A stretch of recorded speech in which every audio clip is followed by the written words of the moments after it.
Fan Nation wants us to look at some cornerbacks to sign. We're going to talk about that in this Rumors and News video, as well as Pro Football Focus ranking Taylor Decker's contract. Very good. TJ Hockenson, his ranking regarding the tight end position and compared to the rest of the NFL. And we're going to be talking about Dan Campbell coaching tree. But before we get into today's video, if you think it's a smart and sound idea to attempt to get a raise by going up to your boss and tell him to go F himself, then go ahead and subscribe to my channel, because we talk all things Detroit Lions news and rumors.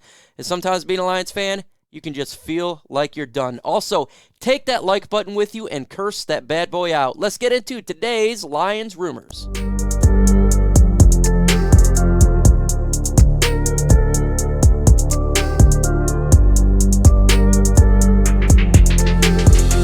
Taylor Decker's contract, folks, is out of ranking from Pro Football Focus.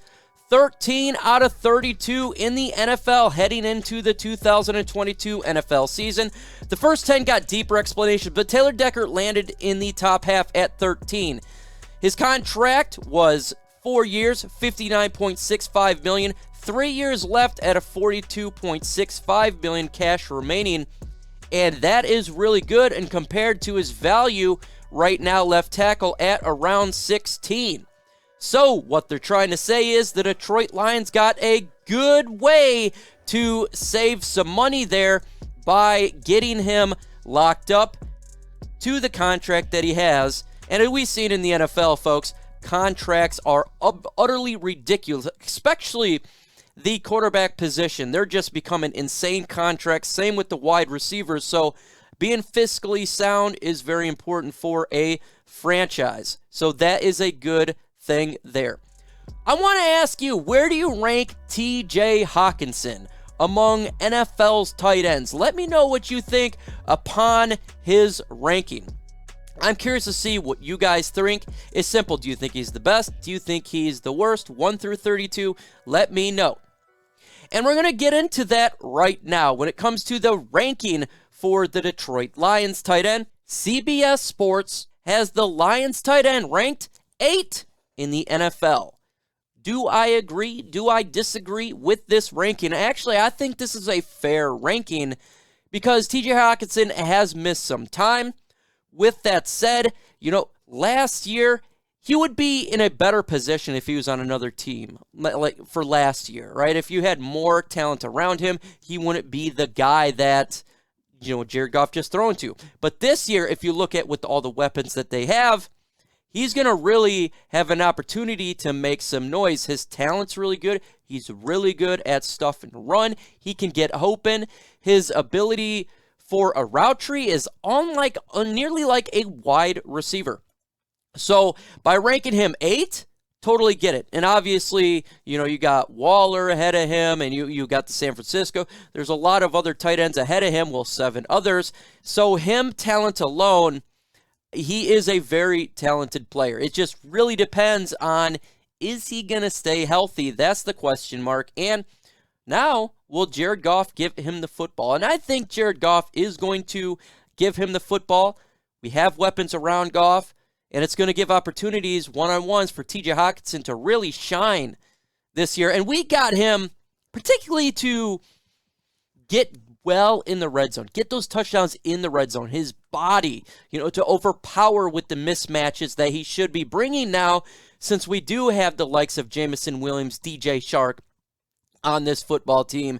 And with an offensive line that can hold well in the pass, he'll be able to hit his route just right.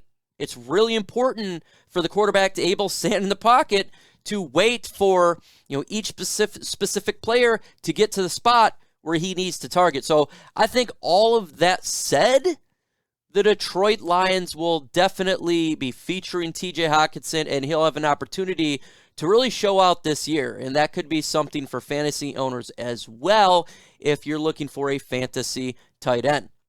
But we're going to go ahead and jump to all Lions fan nation right now. They cited some free agent cornerbacks that the Detroit Lions should sign. I featured 2. Didn't really want to go into all 3 because 2 names are pretty much known here. The first man is Kevin King, You know him, obviously, from the Green Bay Packers. He is 27 years old. He was drafted in 2017, second round, first pick. He's 6'3", 200 pounds. He's got that height on him, and I think that's something that the Lions do look for, is height. Now, last year, we look at his stats, 21 solo tackles, 0 forced fumbles, 1 interception with the pick there, and 3 pass defense.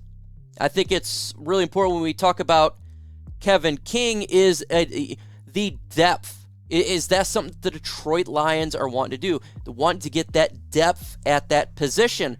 Because let's be honest here, folks, we got a pretty good combination of cornerbacks for the Lions secondary. This article talks about you always want to have health.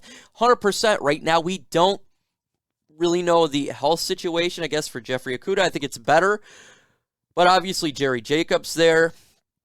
And we look at Melifanu. He's a little dinged up last year. And corners do get injured quite a bit for an NFL season. And would they like to go ahead and get a corner to help alleviate that issue? So if we do get nicked up early for the Lions, or in training camp, say if a corner goes down, you can pick up a Kevin King who has experience. You know, he is that size that they look for, and you'd be poaching from the NFC North rival. So I think that's something that they can look at. Not necessarily right now. I think when training camp hints, that's something that they can look at. But do you think the Detroit Lions should sign a cornerback? Let me know in the comment section. Y for yes and N for no. Let me know what you guys think on the corner position and what would you do to sign a player. Next player that they cited here is a well-known name here, A.J. Bouye. Now, he's been on multiple teams, Jacksonville Jaguars, Carolina Panthers, all over a little bit. Now, he's a little bit older. As you know, he's 30 years old. He was undrafted in 2013. Now, he's 6 foot tall, 186. But, you know, he did have some breakout years with Jacksonville. When you look last year, though, he has 23 solo tackles, 1 forced fumble, 0 interceptions, 3 pass defense. I think that's interesting, very close to what, you know, Kevin King had for the Detroit Lions, but he's a little bit older. And I think maybe his age would probably cost a little bit less if the Lions were trying to do some cost saving, if they're trying to get some depth at the cornerback position. You know, I don't know he would be a starter. I don't think he'd be a starter. Again, I think if the Lions were going to go A.J. Bouye, I think it would have to be an injury or maybe a setback for a Jerry Jacobs. Because right now you can look at Mike Hughes. I think he's solid, you know, for the depth. Obviously, Jeffrey Okudah, Mani Warrior, Melifanu. So I think this would be a depth spot, an issue spot regarding injury. I think that's kind of how they would go there. You know, so for me, I actually like the depth right now at the corner position. If they're to look at positions to potentially sign, I would maybe look at linebacker. I think that's something that they potentially could upgrade. But again, it is all about the injury and what happens. You know, an interesting conversation came up yesterday on my channel, and I was talking with Lions Rumble 81. Make sure you go follow him on Twitter, by the way. A lot of good content there. Is the coaching tree of Dan Campbell. And are coaches more important than the players for, you know, our Detroit Lions? And if you look, you know, throughout the years, we've had some poor coaching, i.e. Matt Patricia, you know, Rod Marinelli, and resulted in really bad play. And can coaches really elevate a team? Are they more important than the players? I could say it's fairly close, but I must say, if you do have good coaches like we do right now, they elevate the play of the players. So, like last year, I felt like our talent wasn't that great, but the coaching staff really elevated the play of those players. You know, you're getting lemonade out of apples.